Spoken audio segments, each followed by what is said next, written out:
കല്യാണം കഴിക്കുന്നതാണ് കല്യാണിക്കുന്നതാണോ?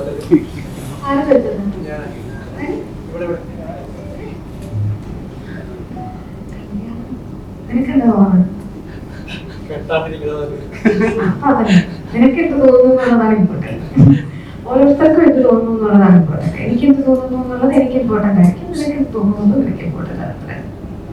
പെണ്ണുകേസിലെ കല്യാണ തട്ടിപ്പാണ് കണ്ടന്റ്. പക്ഷെ ആ ഒരു സ്ഥാനം ആരും പറഞ്ഞില്ല. എത്ര നേരത്തെ നമുക്ക് പറയാം. കല്യാണ തട്ടിപ്പ് നടത്തി പറ്റിക്കുന്ന പെൺകുട്ടി എന്നുള്ളതാണ്. വാഴ സിനിമയില് ഗംഭീരമായിട്ടുള്ളൊരു യാത്രയാണ്.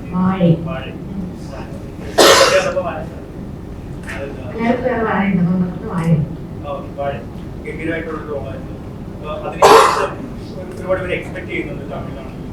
നിഖില എങ്ങനത്തെ ക്യാരക്ടറാണ് പ്രതീക്ഷിക്കുന്നത്? അതായത് വാഴയിലെ പോലത്തെ ഗ്രൗണ്ടഡ് ആയിട്ടുള്ള അല്ലെങ്കിൽ ക്യാരക്ടറിസ്റ്റിക് ആയിട്ടുള്ള അങ്ങനത്തെ ക്യാരക്ടറാണോ, അല്ലെങ്കിൽ കൊമേഴ്ഷ്യൽ പടങ്ങളാണോ പ്രതീക്ഷിക്കുന്നത്? ഇത്തരത്തിലുള്ള ക്യാരക്ടറാണെങ്കിൽ നമുക്ക് അതർ ലാംഗ്വേജ്, തമിഴ് മാത്രമല്ല മൾട്ടിപ്പിൾ അതർ ലാംഗ്വേജിൽ പോകുമ്പോൾ നിഖില എങ്ങനത്തെയാണ്? അങ്ങനെയല്ല. അപ്പൊ അതല്ല, ഇപ്പൊ ഞാൻ തമിഴാണ് മലയാളം കഴിഞ്ഞാൽ ചെയ്യുന്ന ലാംഗ്വേജ് എന്ന് പറയുന്നത്. തമിഴിൽ എനിക്കിങ്ങനെ ഭയങ്കര റഷല്ല, ഒരുപാട് സിനിമകൾ ചെയ്യണമെന്നുള്ളതായിരുന്നു. ഭയങ്കര നല്ല രസമുള്ള ക്യാരക്ടേഴ്സ് വരുമ്പോൾ ചെയ്യാന്നുള്ളതുണ്ട്. മലയാളത്തിൽ സിനിമകൾ ചെയ്യുന്നത് കൊണ്ട് തന്നെ അങ്ങനെ അവിടെ ചൂസ് ചെയ്യാനുള്ള ഓപ്ഷൻ കിട്ടുന്നുണ്ട്. അതുകൊണ്ട് അവിടെ നിന്ന് വരുന്ന ക്യാരക്ടേഴ്സിൽ നല്ലതാണ്, ആൾക്കാർക്ക് ഇഷ്ടപ്പെടുമെന്ന് തോന്നുന്ന ക്യാരക്ടേഴ്സാണ് ചെയ്യുക.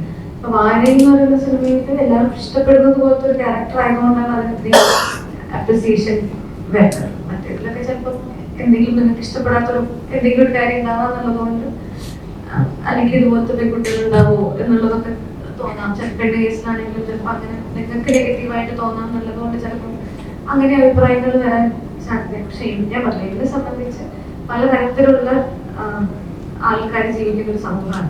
നല്ലത് മാത്രം കാണിച്ചാൽ അല്ല, എല്ലാ ഇതും നമ്മൾ അറിയണം എന്നുള്ളതിന്റെ ഒരു ഇതാണ് എനിക്ക് തോന്നിയത്. അതാണ് എനിക്ക് എക്സൈറ്റിംഗ് ആയിട്ട് തോന്നിയത്. ഇതിൽ എന്താണ് പുതിയതായിട്ടെന്ന് ചോദിച്ചാൽ, കല്യാണത്തിൽ പെൺകുട്ടിയുടെ കഥ നമ്മൾ കേട്ടിട്ടില്ല. നല്ലതായിരുന്നു, എനിക്ക് എക്സൈറ്റിംഗ് ആയിട്ട് തോന്നി.